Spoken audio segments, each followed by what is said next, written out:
des cours installés ou mis sur la plateforme Moodle, des cours de biodiversité de Madame Bennas.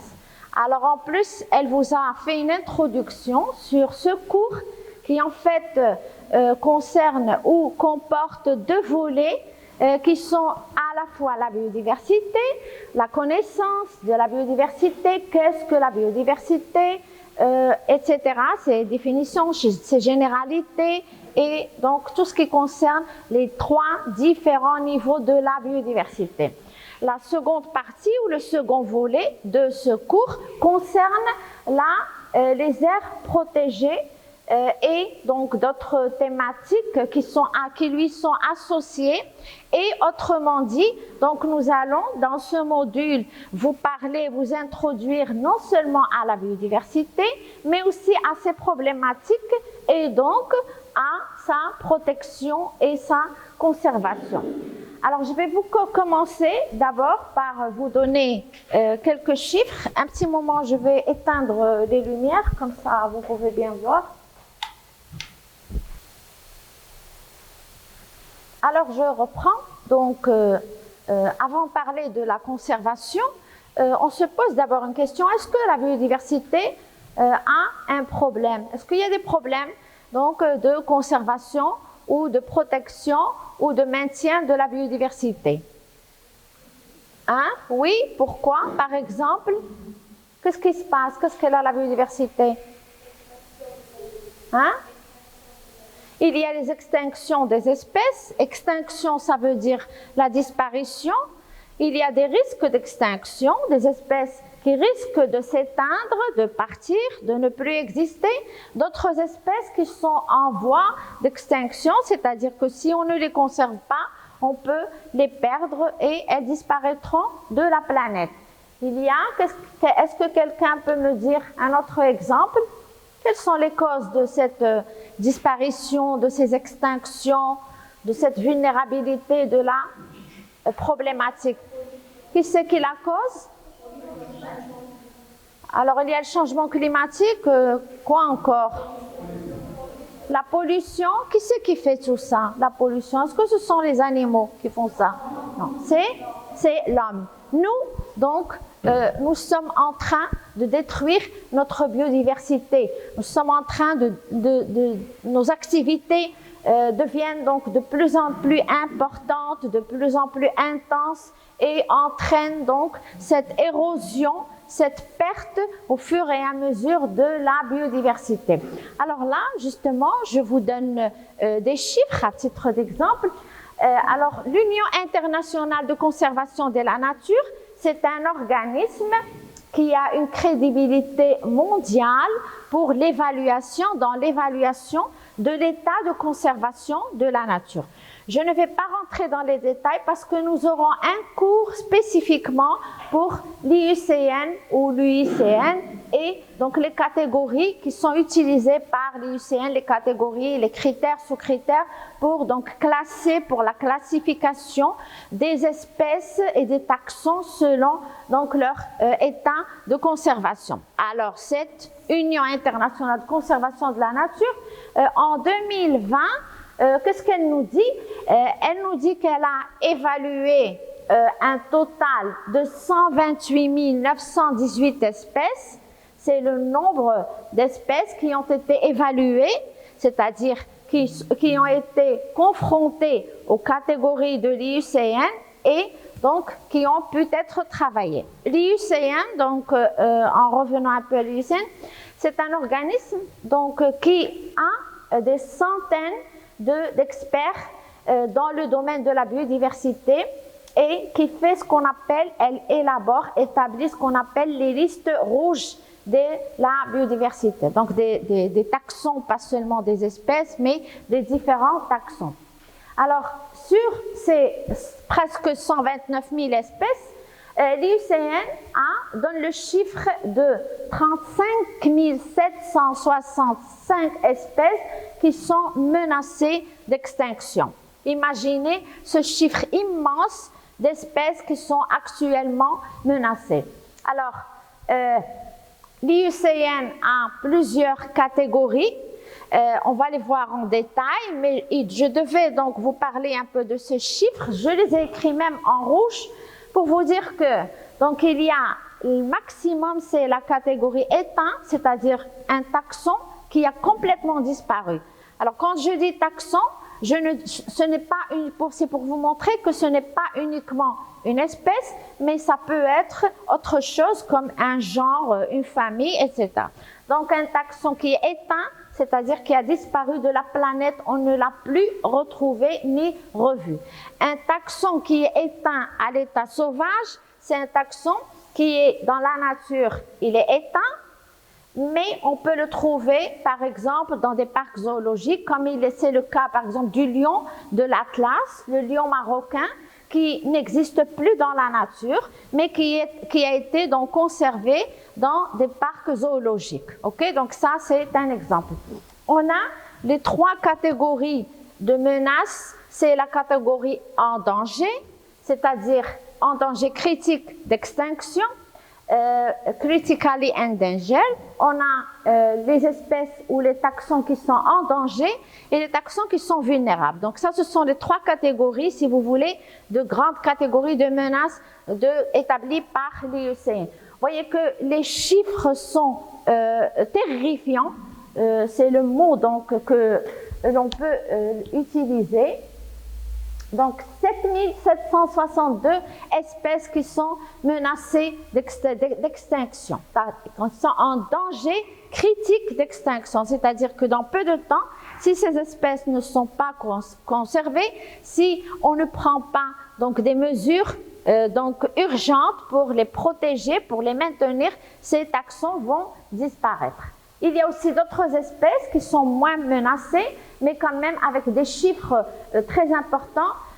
Et on va voir que lorsqu'on dit qu'une espèce est préoccupation mineure, c'est-à-dire qu'il n'y a pas vraiment, donc elle est bien conservée, les populations sont constituées d'effectifs abondants, elle a une large aire de répartition, etc. Cela ne veut pas autant dire que l'espèce n'a pas de problématique. Il y a beaucoup d'espèces dans la nature le long de ces années qui étaient des espèces donc très communes, abondantes, etc., considérées par l'IUCN comme étant de préoccupation mineure, least concern, LC, mais qui ont à la fin soit changé de catégorie, elles sont montées vers vulnérables ou parfois même elles sont arrivées à l'extinction. Et comme vous voyez à la fin, nous mettons données suffisantes, c'est aussi une catégorie de l'IUCN, c'est DD. Il y a même si on dit qu'en fait, il y a 35 765 espèces, c'est un pourcentage par rapport au nombre d'espèces qui ont été, ou de taxons qui ont été étudiés, évalués. Parce qu'il y a pour d'autres espèces, le dernier chiffre qu'on voit, ce sont les espèces que l'on connaît, mais qui n'ont pas été évaluées. Donc on ne peut pas vraiment donc, donner correctement donc, leur état de conservation et qui doit bien sûr être étudié. Alors, sur les presque 130 000 espèces qui ont été évaluées par l'IUCN, nous avons, selon l'IUCN, 31 espèces qui sont considérées officiellement comme des espèces qui sont éteintes. Alors, quand je dis que officiellement disparues, c'est cette année, en 2020. En 2020, on a eu la perte de 31 espèces. Mais ici, vous avez des exemples, mais en fait, il y a des espèces qui ont disparu auparavant.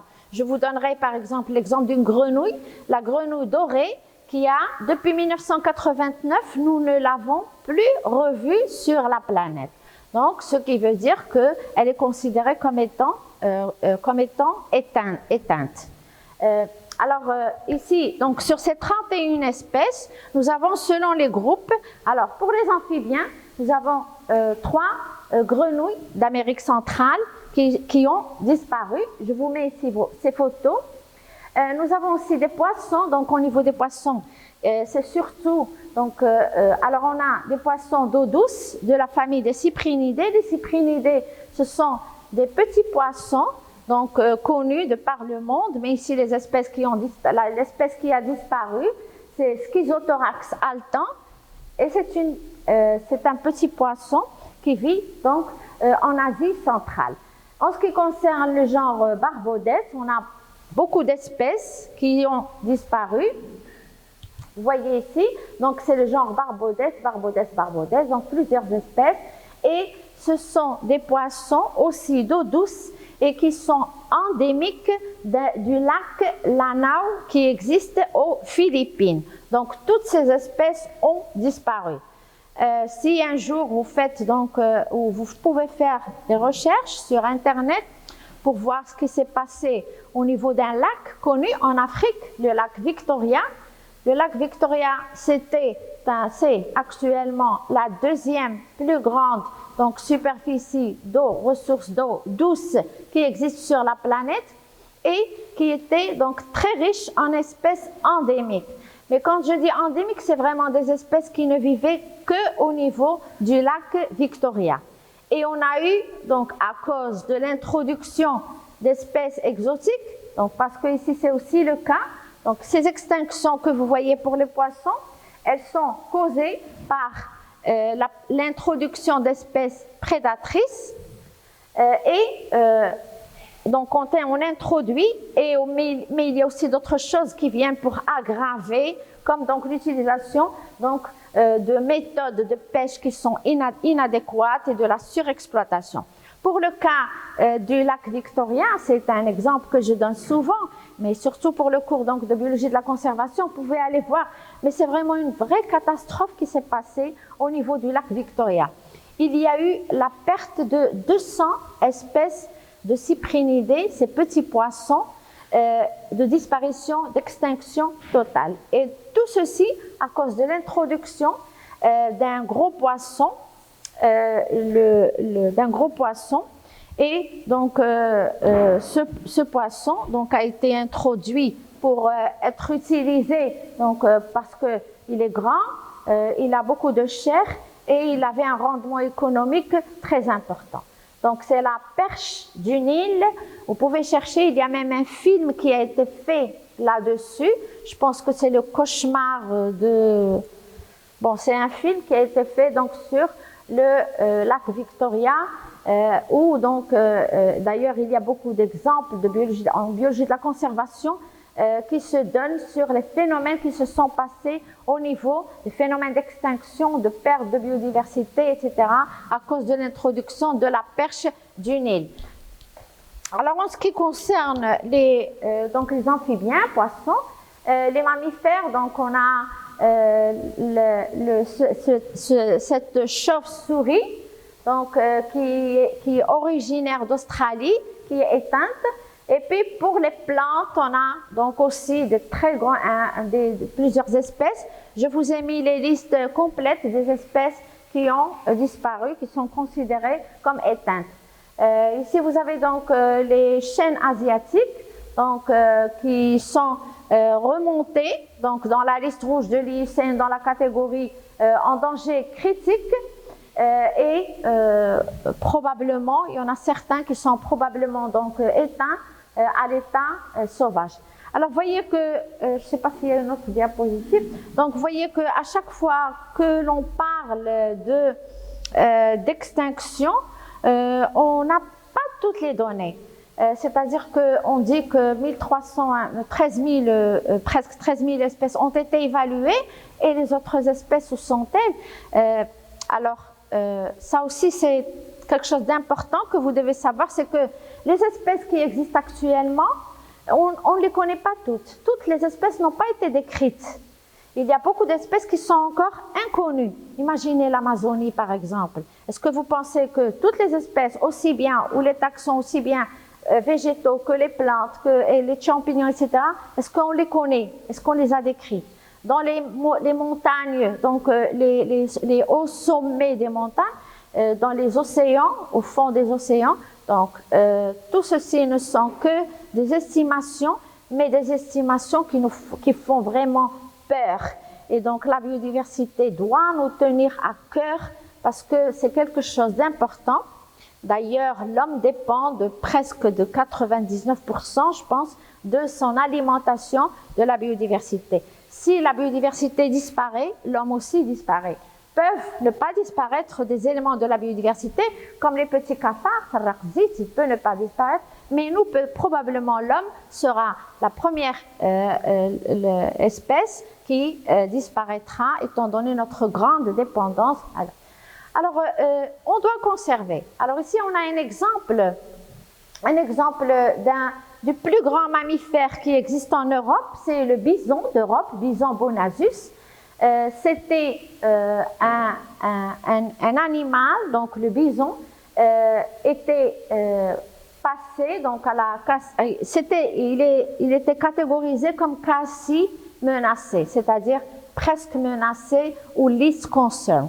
Et donc ça veut dire least concern, ça veut dire qu'il n'a pas de gros problèmes de conservation, qu'il est bien, qu'on n'a pas à le protéger. Population, beaucoup de population, bien fournie, c'est-à-dire des effectifs importants, mais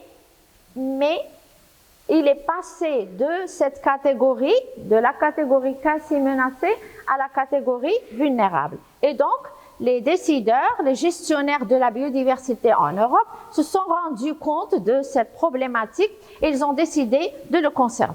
Donc, l'espèce qui ne survivait qu'en captivité, c'est-à-dire qu'on ne pouvait pas trouver de bison à l'extérieur, donc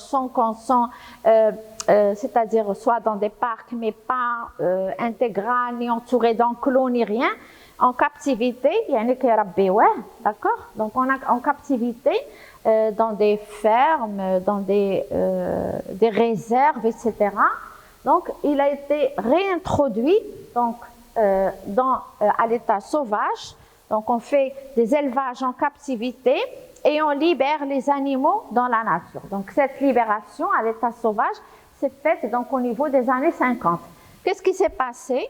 Donc, la population est passée de 1800 individus, donc on avait 1800 individus en 2003 et en 2019, il y a donc un an et demi, on est passé à 6200 individus. Donc, vous voyez que ça, c'est un bel exemple de donc, la conservation de Ada. Ce qui veut dire que cette diapositive, c'était pour vous montrer que certes, la biodiversité est en état, donc, elle est en train de se dégrader, on a une érosion très importante, etc. Elle est en train de disparaître, mais on peut toujours, donc, grâce à des efforts, conserver cette biodiversité. Donc, tout ceci, c'était pour vous introduire, pour que vous puissiez vous faire une idée dans votre tête de l'importance de la perte de la biodiversité. Vous pouvez chercher sur Internet et il y a énormément donc, de travaux qui parlent de ça. Alors, on peut conserver, comment se fait la conservation? La conservation, elle peut se faire, donc, en gros, on a deux méthodes deux stratégies qui sont utilisées. C'est la conservation ex situ et la conservation in situ. Je ne sais pas s'il y a un petit morceau. Bon, c'est bon. Ex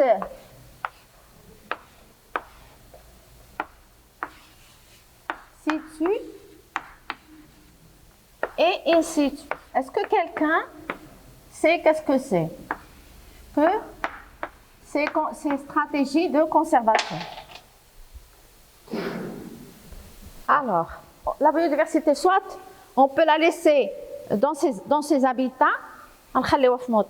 et on va la conserver, ou bien on peut la prélever et la mettre dans d'autres endroits pour la conserver. Ici, il y a la diapositive antérieure, on a vu l'exemple du bison. Le bison, pour le conserver, on a dû le prélever de la nature. On l'a mis en captivité dans des réserves, des fermes, etc. On l'a alimenté, on l'a aidé à se reproduire, etc. Et lorsque donc les petits grandissent, etc., on va les remettre dans la nature. Ça, c'est une stratégie de conservation ex situ. Donc, ex situ, c'est faire prendre la biodiversité de son milieu. On a aussi des aquariums. On peut faire cette conservation au niveau des parcs zoologiques. Je vous ai donné l'exemple du lion de l'Atlas. Donc le lion est encore conservé dans dans les parcs zoologiques. On peut aussi faire ce qu'on appelle les banques de gènes, etc. Donc les graines, par exemple, de certaines catégories de plantes qui sont en voie d'extinction. Ok, donc ça c'est la conservation ex situ. La conservation in situ, et donc qui fait l'objet de notre cours, c'est conserver la nature, conserver la biodiversité dans la nature, dans son milieu. Et la meilleure stratégie qui est utilisée de par le monde, c'est la création d'aires protégées. D'accord? Les aires protégées, c'est-à-dire des parcs nationaux, des réserves biologiques, des parcs naturels, régionaux, etc. Ok? Alors, et c'est la stratégie qui est, je me répète un peu, donc c'est la stratégie qui est la plus utilisée dans le monde. Alors, juste une petite question. À votre avis, quelle est la meilleure des deux stratégies, ou bien au moins, si elles vous paraissent bien, toutes les deux, quels sont les pour et les contre, les avantages et les inconvénients?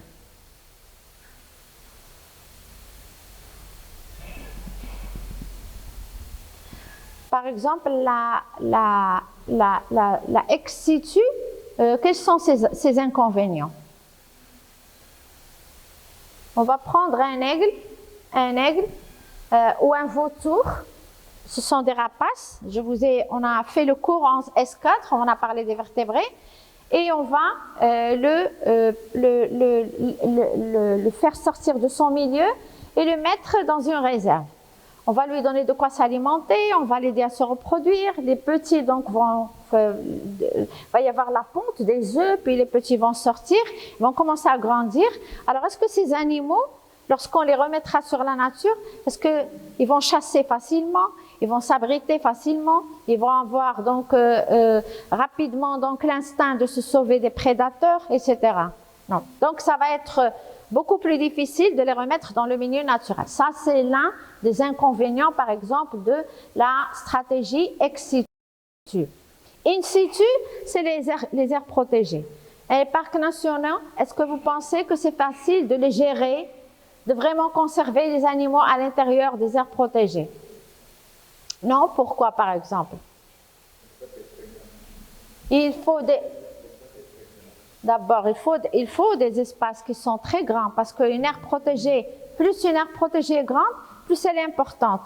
Les grands animaux, imaginez par exemple dans les pays où on a encore des éléphants, est-ce qu'on peut faire des petites aires protégées? Il faut faire des aires protégées assez grandes pour pouvoir conserver l'espèce. Sinon, et donc il y a un gros problème au niveau de la gestion des aires protégées, ce sont nous, c'est l'homme. D'accord? L'homme veut utiliser les terrains parce qu'on ne peut pas fermer une aire protégée à clé, on va dire personne. Déjà, les aires protégées, quand on va les créer, on ne peut pas trouver, donc surtout dans des pays, par exemple comme le Maroc, on n'a pas d'aire protégée où il n'existe pas de population humaine. Donc justement, la présence de l'homme dans les aires protégées, donc c'est, je pense, l'un des plus gros problèmes pour la conservation de la biodiversité qui existe au niveau de ces aires protégées. Ok, donc là on a terminé un peu notre introduction. Alors on dit que les aires protégées donc sont au cœur donc des efforts réalisés pour protéger les espèces pas seulement menacées en général. Donc les aires protégées sont très importantes. Vous savez que la biodiversité nous fournit non seulement donc des biens, mais aussi des services. Donc les services écosystémiques que nous recevons de cette biodiversité vont justement être protégés au niveau de ces aires protégées.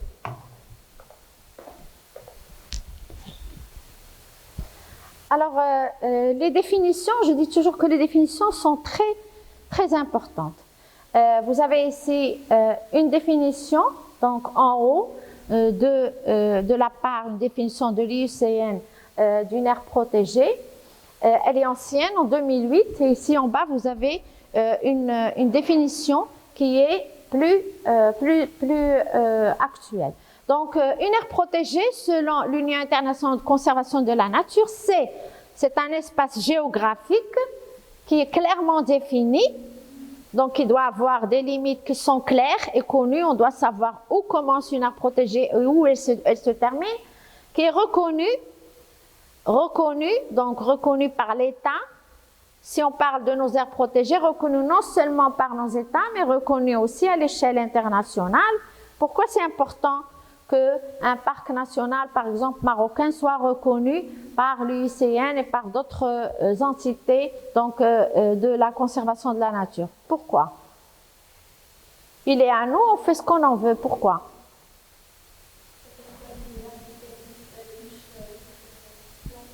D'abord parce que la biodiversité, ça concerne toute la planète et l'humanité en général. Mais il y a aussi une chose qui est importante. Comment fonctionnent, du point de vue financier, ces aires protégées? On a besoin d'argent pour faire fonctionner nos aires protégées, pour les maintenir, etc. Et cet argent, si nos aires protégées, si on a un parc national qui est reconnu à l'échelle mondiale, si l'IUCN le reconnaît, si elle fait sa catégorisation, parce que les aires protégées ont aussi des catégories, et donc on va voir ces types de catégories, on pourra demander de l'argent à la Banque mondiale, à l'UCED, etc., parce que c'est un parc national qui est reconnu. On a un parc national, donc on demande une aide pour sa gestion et son maintien, d'accord? Donc reconnu aussi, donc avant de passer, reconnu, je répète, reconnu par l'État, reconnu par les différentes institutions, organismes qui s'occupent de la gestion, qui vont s'occuper de la gestion, etc. Il doit être consacré et géré par tout moyen efficace, juridique ou autre, c'est-à-dire que les aires protégées doivent obéir à des lois. Il y a des lois, par exemple, interdiction de chasser, interdiction de faire du camping, etc. Donc, il y a des lois qui gèrent les aires protégées, et ceci donc pour qu'il y ait une bonne gestion, et tout ceci pour assurer à long terme la conservation.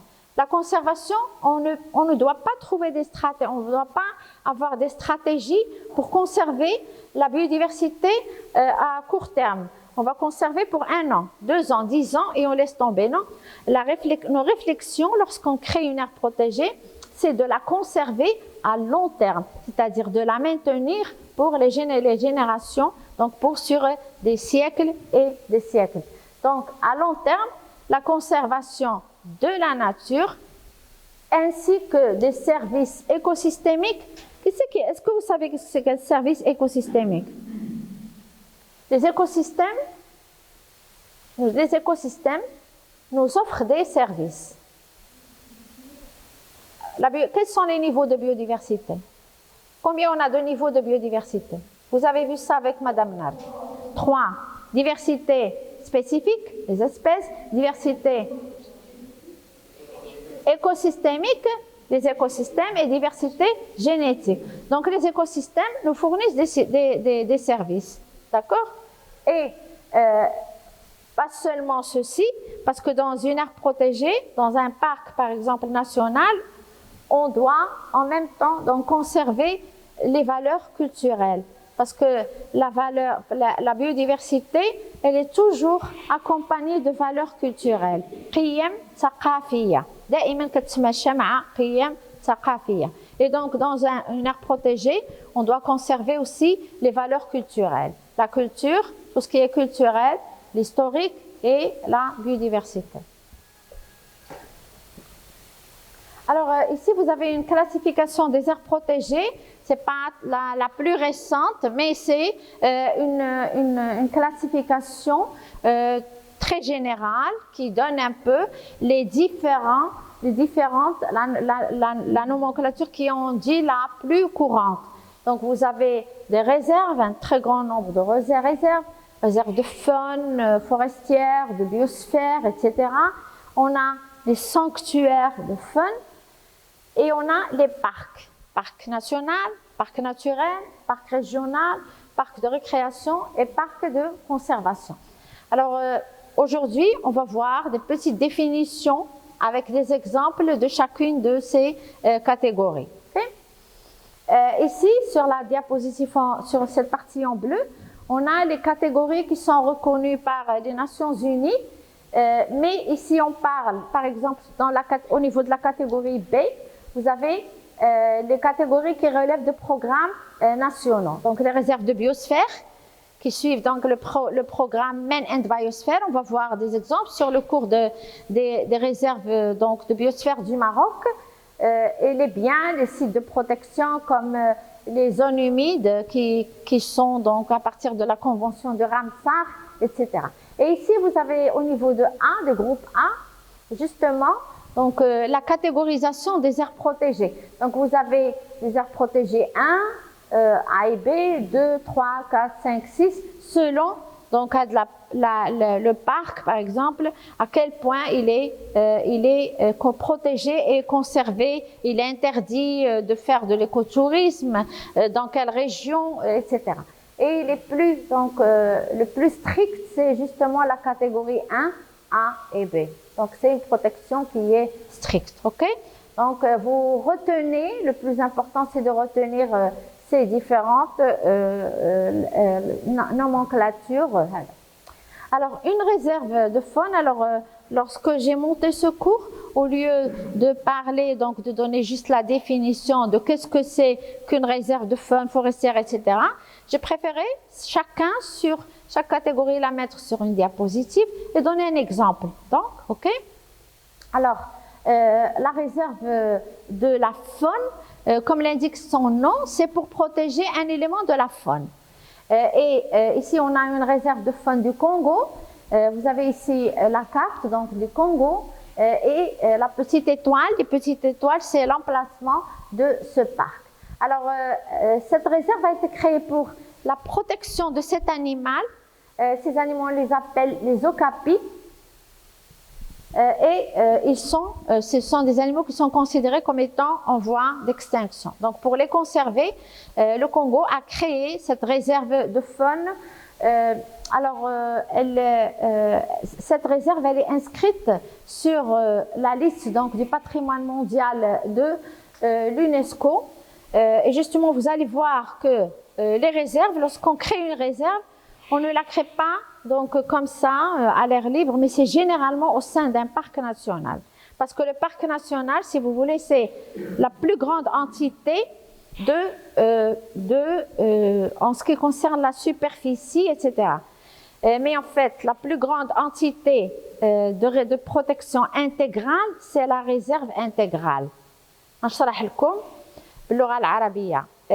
Une réserve ما يمكنش نجيو نعملوا اون ريزيرف وصح المطعم كان مفتوح كنعملوا اون ريزيرف في قلب واحد المنتزه وطني مثلا لان المنتزه كبير اي وفيه قلب منه غنعملوا لا ريزيرف داكور دونك il est grand et on va déjà il y a des lois il y a une gestion du parc et à l'intérieur on va mettre la réserve. La plus grande image la plus forte de la protection c'est la réserve intégrale. Réserve intégrale. On ne peut y accéder que pour faire de la recherche scientifique ou bien pour la gestion de la conservation. Alors c'est au sein des parcs généralement que l'on installe les types de réserves. Okay? Alors, et en plus, je vous disais ça, qu'il y a une reconnaissance. Donc, il y a des reconnaissances, pas seulement de l'IUCN qui catégorise le parc. On a dit tout à l'heure qu'il y a le 1A, le 2, le 3, 4, 5, 6. Mais il y a aussi d'autres classifications, comme par exemple les éléments qui vont entrer dans les listes du programme donc du patrimoine qui vont être reconnus par l'IUCN comme étant patrimoine mondial de l'humanité. Okay? Donc la réserve de faune, donc elle a été créée au Congo sur une superficie de 13 726 km² pour protéger justement les okapis. Et c'est pour ça donc on la nomme. Alors, il n'y a pas seulement, généralement dans une réserve, il n'y a pas seulement, dans une réserve de faune, il n'y a pas seulement un élément. Il y a plusieurs éléments, mais il y a un élément qui est le plus important parmi la communauté donc, qui existe dans cette réserve. Alors, on a les okapis, mais on a d'autres espèces comme l'éléphant de forêt, le paon Huataus, le paon du Congo, et 13 espèces de primates. Les primates, ce sont les singes, d'accord? 13 espèces de primates. Donc, ceci, c'est pour la biodiversité.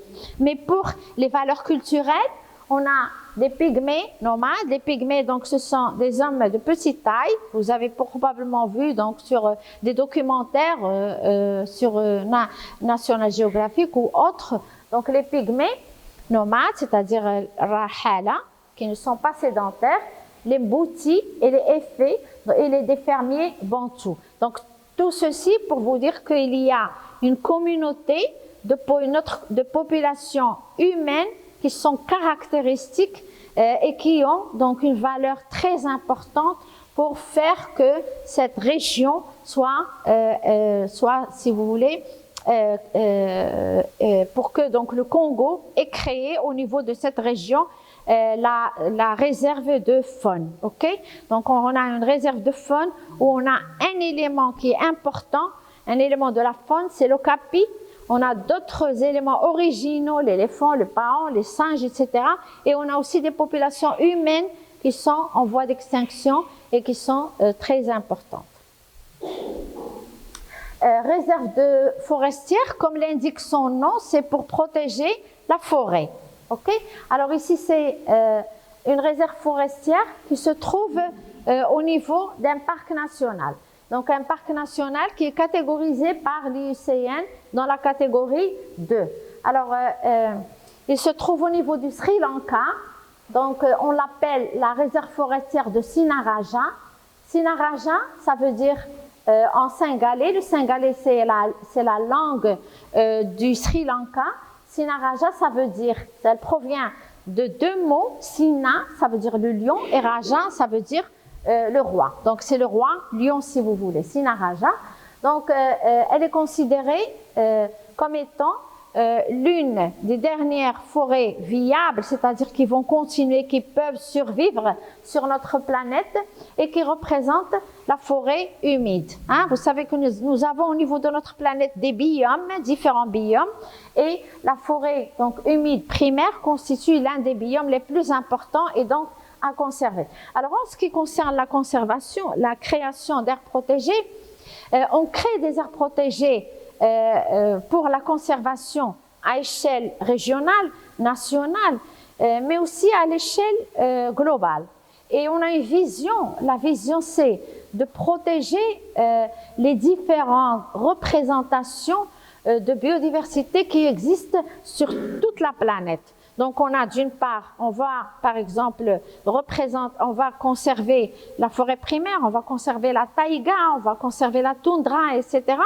Mais même au sein d'un pays, ici au Maroc, nous vivons justement dans un pays où on trouve du nord au sud une variété extraordinaire, une diversité incroyable. On commence par des forêts de cèdres et de sapins. Et lorsque vous êtes dans la sapinière, on dirait que nous sommes en Suisse on va vers le désert, vers le Sahara, les dunes, etc.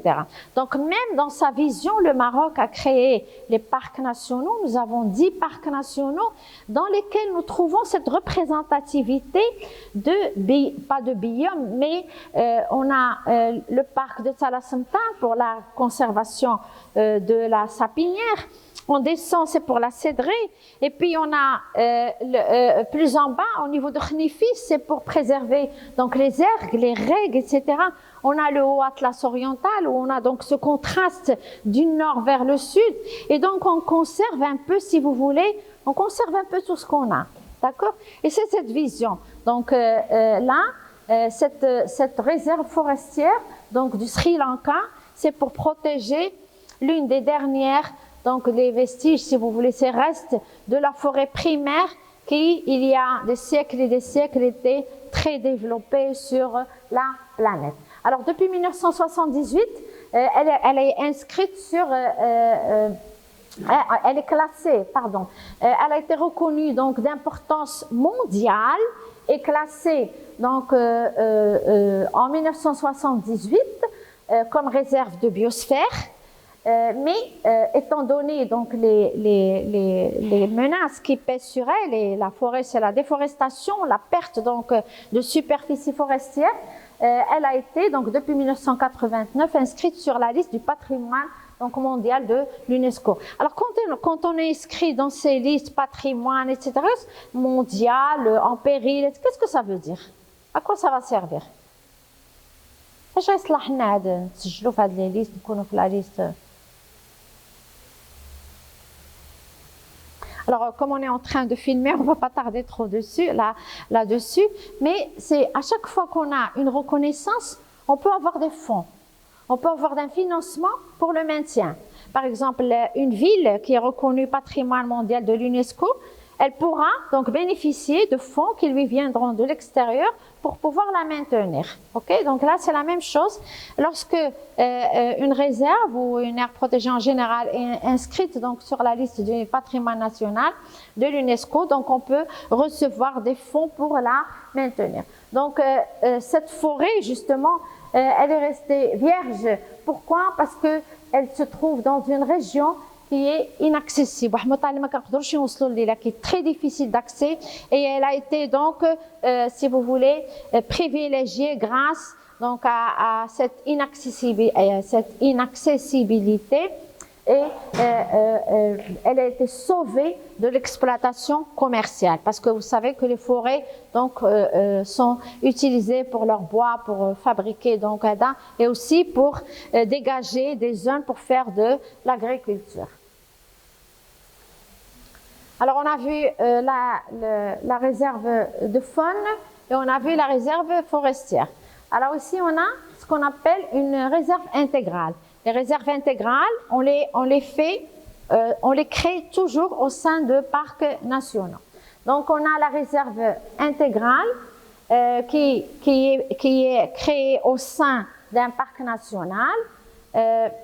Je viens de le dire il y a un petit moment, c'est juste pour les seules activités qui peuvent se faire, c'est la recherche scientifique et pour une meilleure protection de certains éléments de la faune et de la flore. Donc, créer une réserve intégrale, c'est faire de la recherche scientifique à l'intérieur, protection, conservation. On ne peut rien faire, ni écotourisme, ni rien du tout.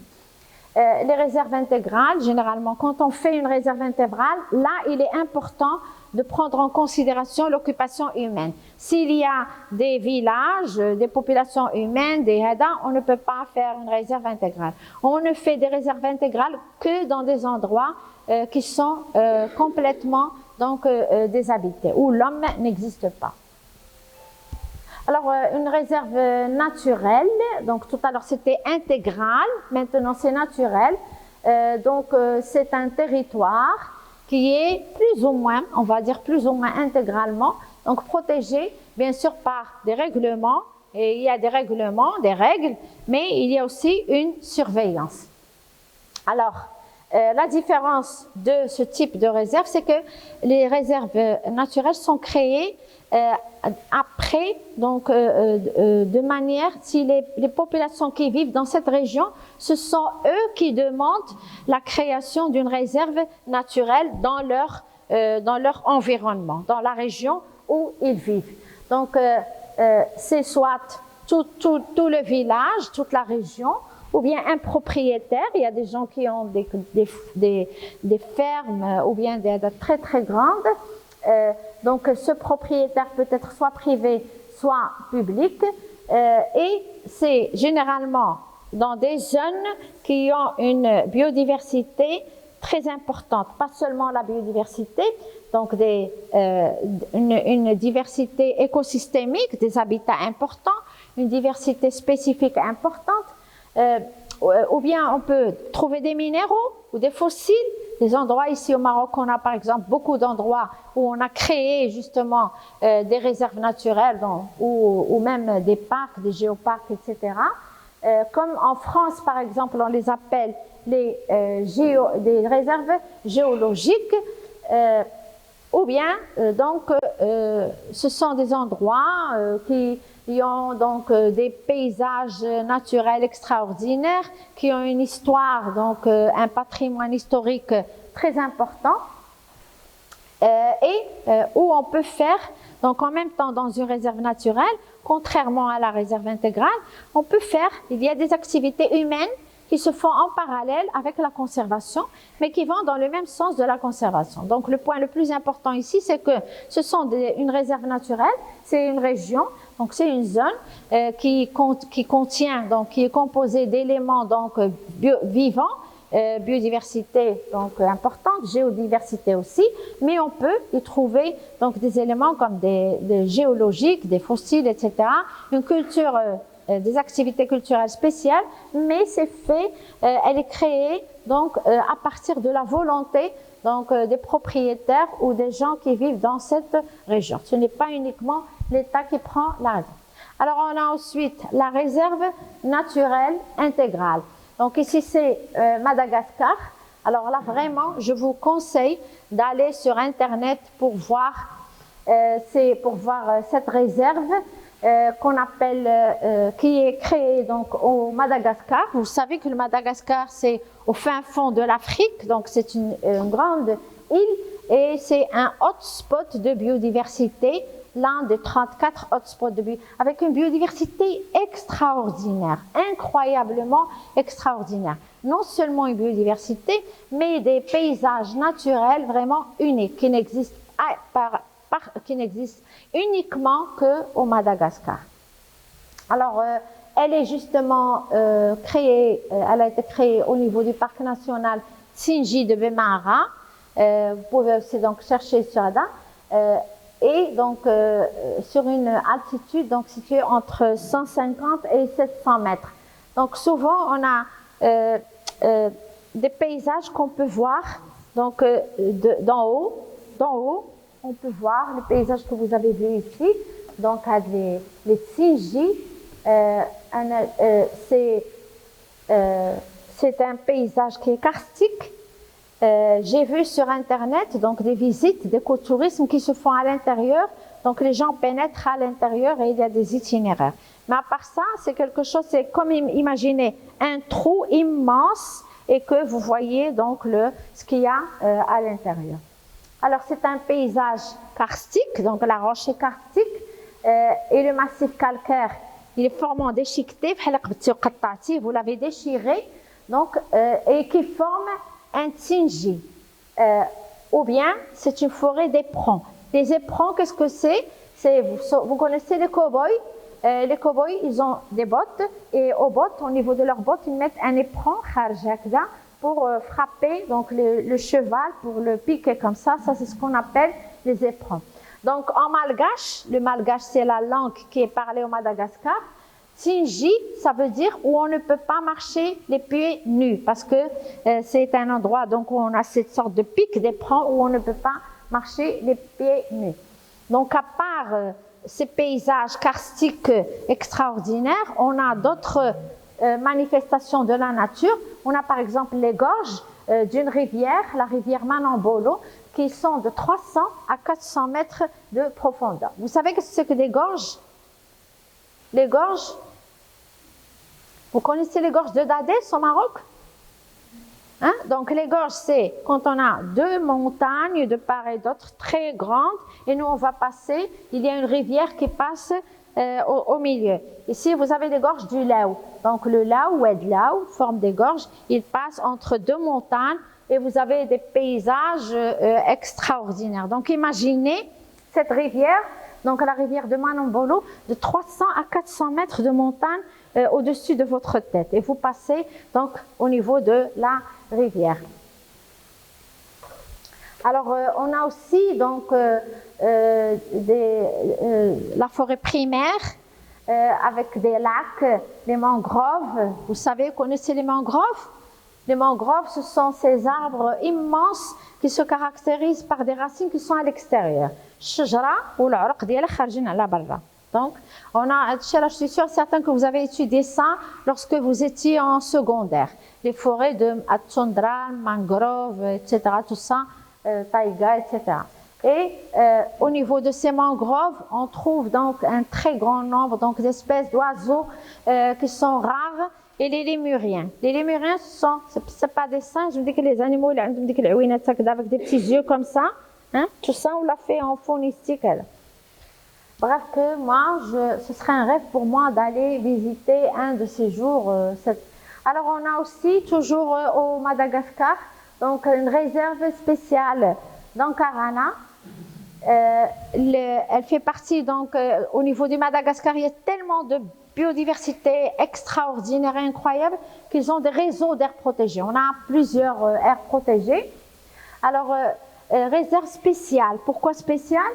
Parce que à part, donc on a les Tsingy, donc ces formations karstiques incroyables, où on a une faune très riche, des espèces endémiques à Madagascar, etc. On a la présence, on a un phénomène culturel, c'est la présence d'un lac qui est sacré. Donc un lac sacré et qui lui donne donc cette caractéristique ou cette spécialité que ce ne soit pas réservé ici, mais c'est une réserve qui est spéciale. Alors on passe à la réserve biologique. Donc une réserve biologique a pour objectif la protection et la conservation d'habitats qui sont représentatifs de milieux forestiers. Alors milieu forestier, par exemple, on peut avoir des arbres, on peut avoir des oiseaux, parce qu'il y a des oiseaux qui sont associés donc aux forêts. Bref, que l'objectif de la réserve biologique, c'est la protection de ces habitats ou de ces espèces qui sont particulièrement représentatifs des milieux forestiers et qui sont considérés comme étant des espèces vulnérables, c'est-à-dire qui sont menacées. Alors, les objectifs des réserves biologiques, on a des objectifs qui sont à la fois scientifiques, qui sont pédagogiques et qui sont éthiques. Éthiques ou akhlaqiyat. Alors, on a réserve biologique dirigée et la réserve biologique intégrale. Donc, la réserve biologique, elle a pour objectif protéger et gérer de manière conservatoire, c'est-à-dire quand on dit gestion conservatoire, c'est-à-dire qu'on va gérer cette ville, on va gérer, mais pour conserver, pas gérer pour à but industriel. Par exemple, il y a des forêts, on fait des bois, donc des plantations d'eucalyptus ou bien d'acacia. On va faire une gestion, mais pas pour la conservation, mais pour l'exploitation. Donc on fait par exemple des clairières, on fait des coupes, etc. Mais ce n'est pas précisément pour conserver. Donc là, par contre, au niveau d'une réserve biologique, c'est une gestion, c'est pour la conservation. Lorsqu'on fait une activité de gestion, c'est pour conserver. Donc gestion, conservatoire d'habitats naturels, des habitats qui doivent être naturels, remarquables, rares, et aussi donc on peut trouver des ressources, d'autres ressources naturelles, même si elles ne sont pas vivantes, comme des gisements de minéraux, des fossiles, etc. Donc ça, c'est la réserve biologique dirigée. Par contre, la réserve biologique intégrale, donc on doit laisser l'habitat, donc si vous voulez, s'accroître à sa manière.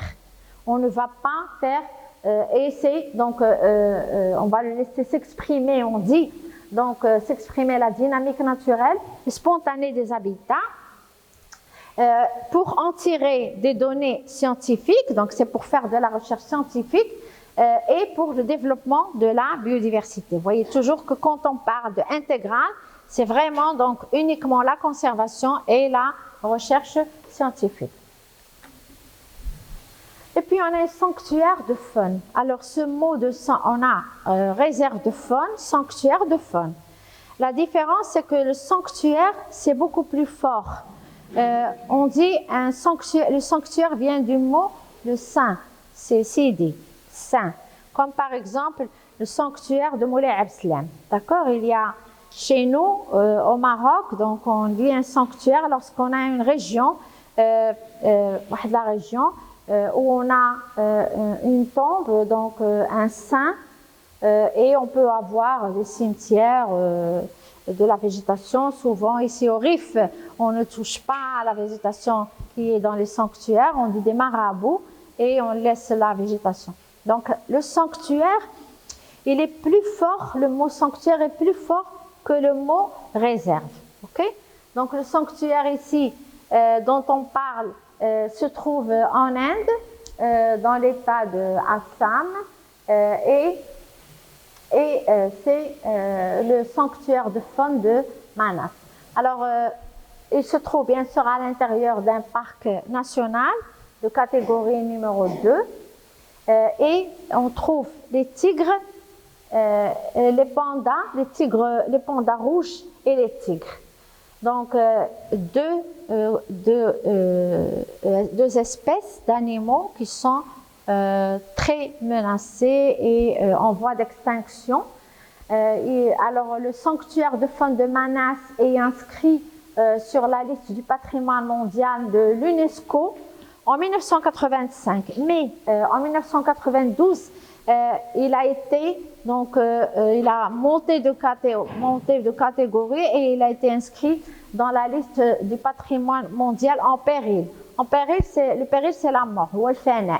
D'accord? Donc, c'est vraiment une catégorie donc, de menace qui est très importante. C'est bon jusqu'à présent, Mziane? C'est bon?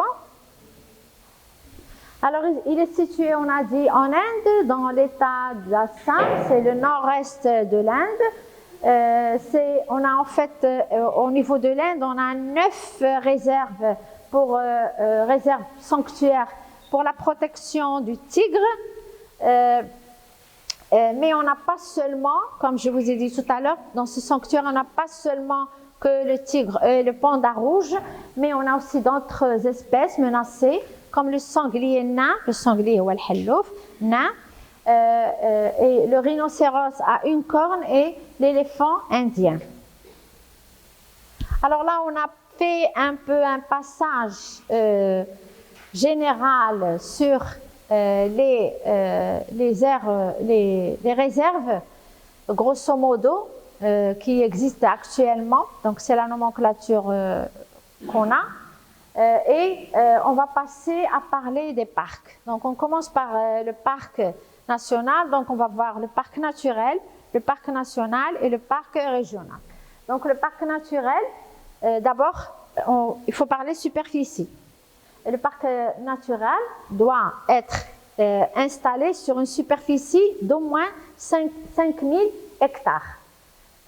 Sur un terrain donc rural, parce que vous allez voir que le parc naturel, contrairement au parc national, c'est une zone où il y a des populations.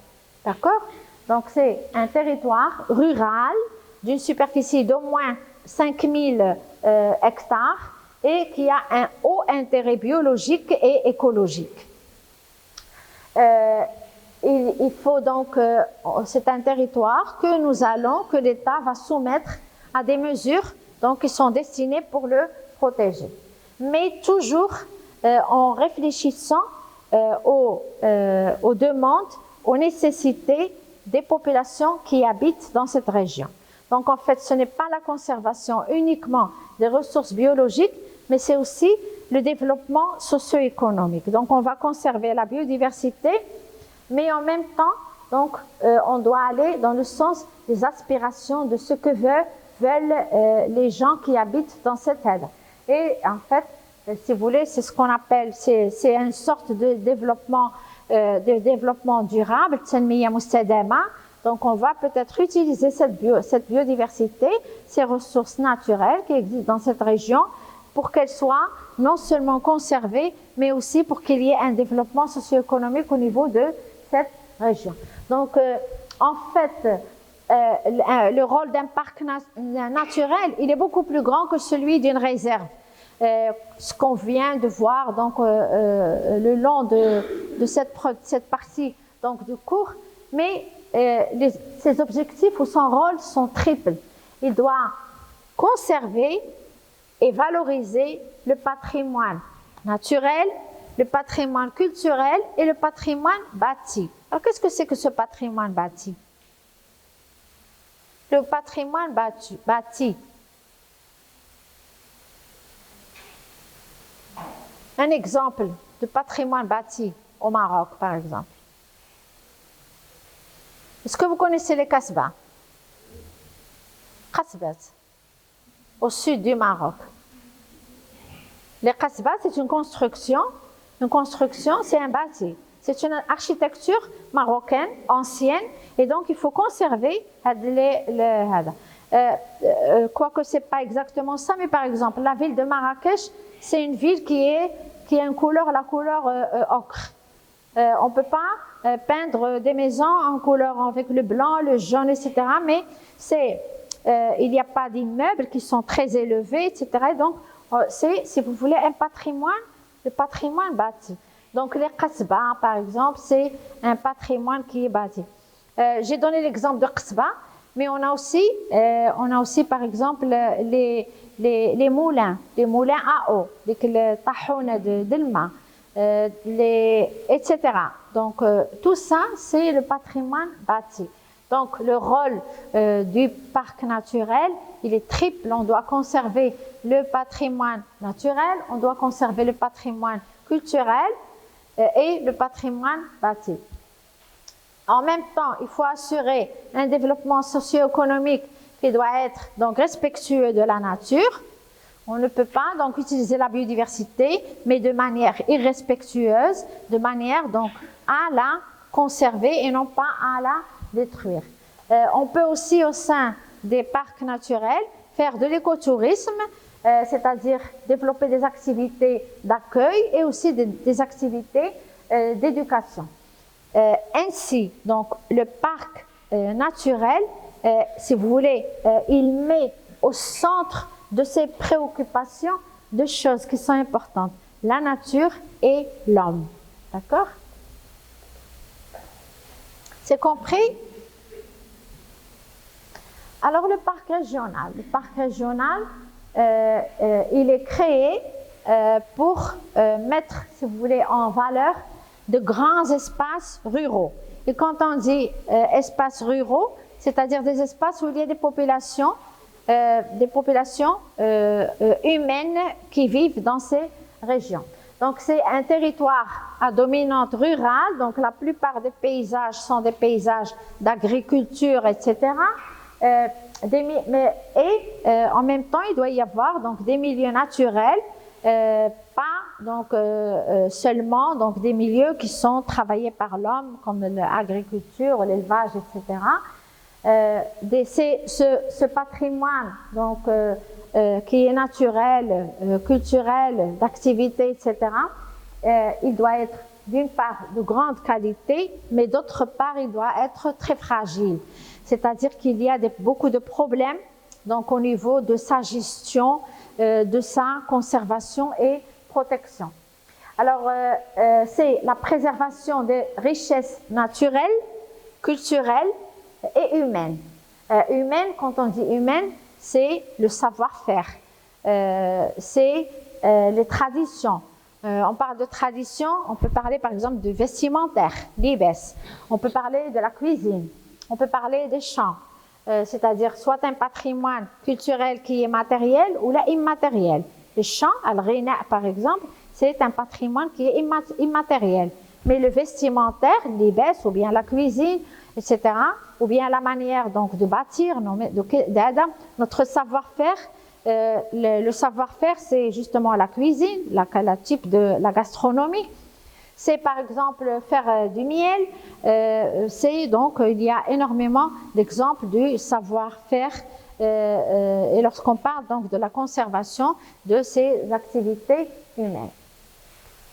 Alors c'est cette préservation qui va être à la base du projet de développement des parcs naturels régionaux.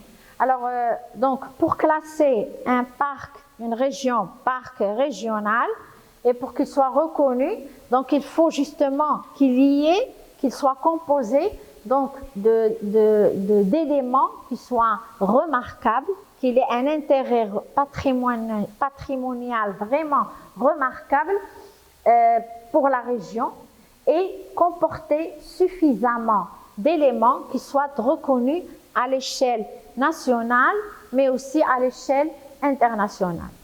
Ça va, c'est bon? Alors, ensuite, la troisième catégorie, c'est le parc national. Alors, qu'est-ce que c'est qu'un parc national?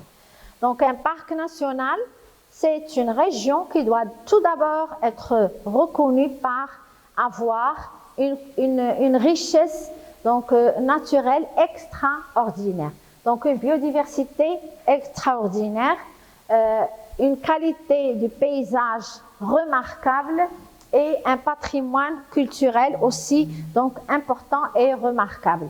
Alors, quand on dit qu'on va créer un parc national, il faut absolument donc qu'il y ait des mesures juridiques, législatives. Il faut qu'il y ait une gestion, il faut qu'il y ait une surveillance. Donc, c'est très important parce que dans un parc national, on doit conserver toutes les différentes, on doit conserver la faune, on doit conserver la flore, le sol, le sous-sol, l'atmosphère, les eaux et en général le milieu naturel. On doit les conserver parce qu'ils présentent un intérêt spécial et il est important donc de les soustraire à tout type de modifications qui peuvent entraîner la dégradation de son aspect, de sa composition ou de son évolution. Alors, d'après parce qu'en fait, une aire protégée, un parc, on va parler d'un parc, un parc est constitué de 3 zones. Donc, on a une zone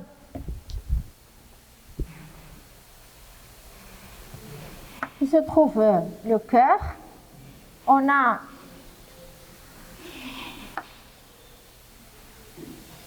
une zone de transition, de passage, une zone de cœur et une zone. Alors, donc il y a des définitions de mots qui ont changé. Donc, les notions donc, de cœur et adhésion donc, ont de nouvelles appellations. Le cœur, la zone cœur, on l'appelle la zone centrale et l'autre, c'est la zone périphérique.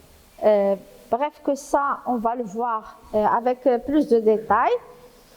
Mais je donne toujours un exemple très simple aux étudiants.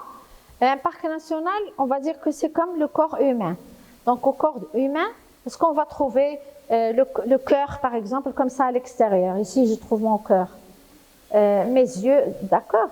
Donc on a le cœur qui est bien protégé à l'intérieur. On a les poumons, on a la cage thoracique, on a le diaphragme qui sépare, donc, et chaque partie et la peau à l'extérieur, elle est juste à l'extérieur parce que elle a pu supporter, c'est son rôle d'ailleurs, de supporter, on va dire, les coups qui viennent de l'extérieur. Les coups qui viennent de l'extérieur d'une aire protégée, c'est les activités humaines qui peuvent manger, donc au niveau de la dernière zone qui est la zone de transition. Donc on a une zone cœur, c'est pas aussi schématique que ce que j'ai fait.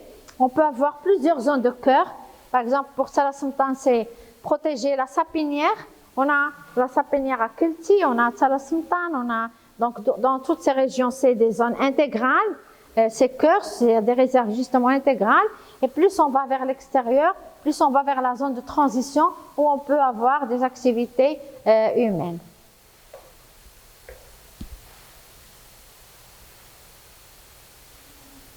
Alors là, c'est un exemple de parc national, le parc national royal qui se trouve en Australie. Donc ici, la dernière phrase, c'est que un parc national, en fait, c'est pas une région pour la récréation et le tourisme.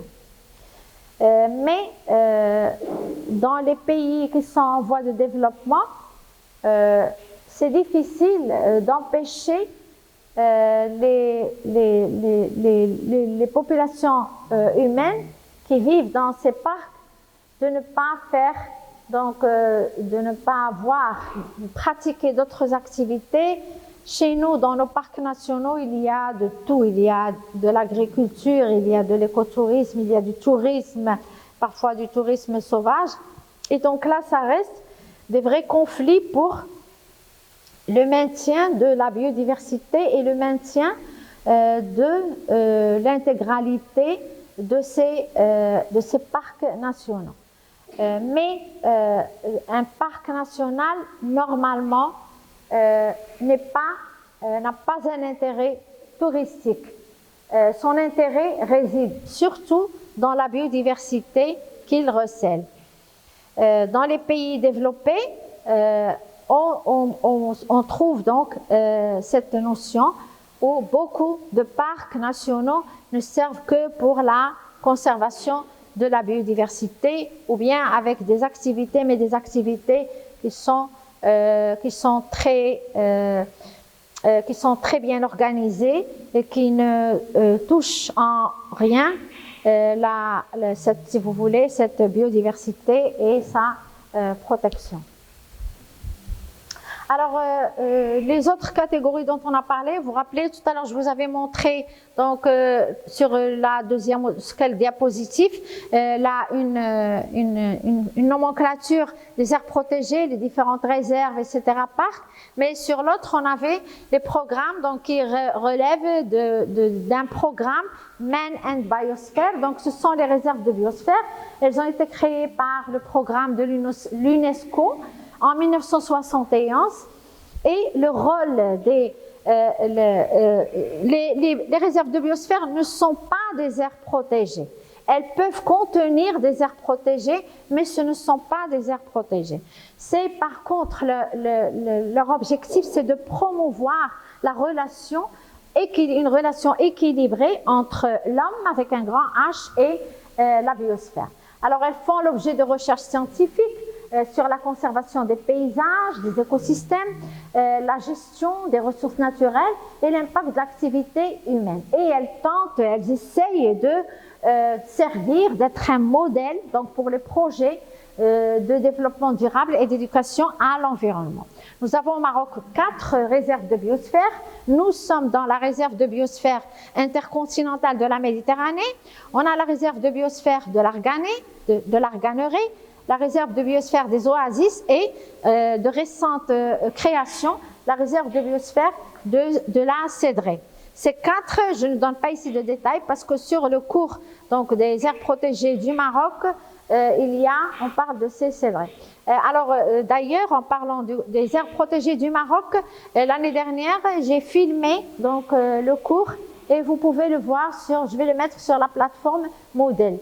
كاين le cours des aires protégées مسجل بالصوت في Model sur Model et vous pourrez donc le voir.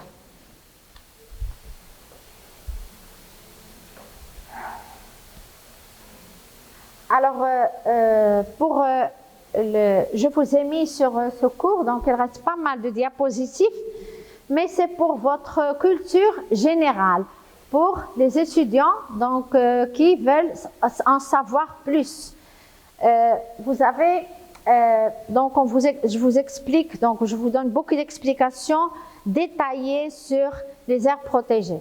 Alors, sur cette diapositive, où on voit les catégories dont on a parlé tout à l'heure. On a dit 1A et 1B.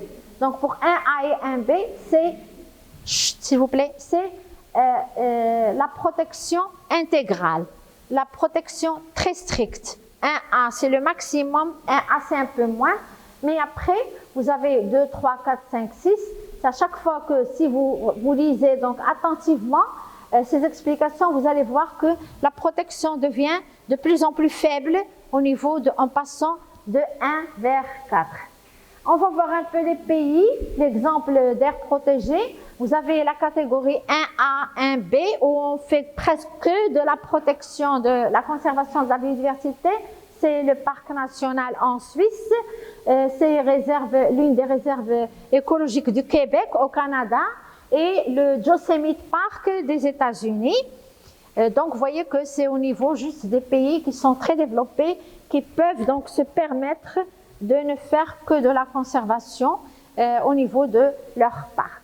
Donc, et vous trouverez donc d'autres, je vous explique pour les catégories, pour chaque catégorie, qu'est-ce que c'est, qu'est-ce que ça veut dire ça. Alors, j'ai terminé aujourd'hui le cours. Donc, je vous remercie pour votre attention, pour être présent aujourd'hui.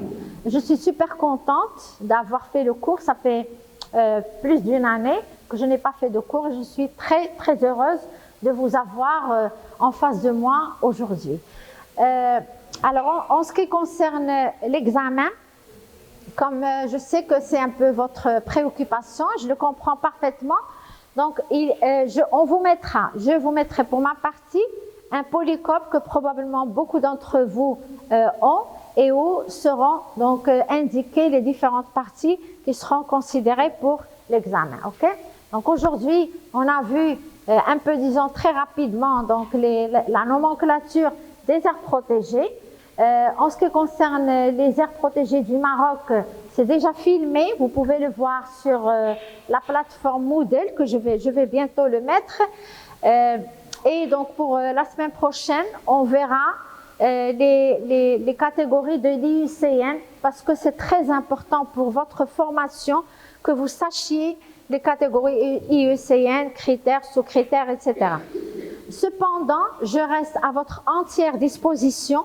Je suis à votre écoute. Les questions, les choses que vous n'avez pas comprises, etc.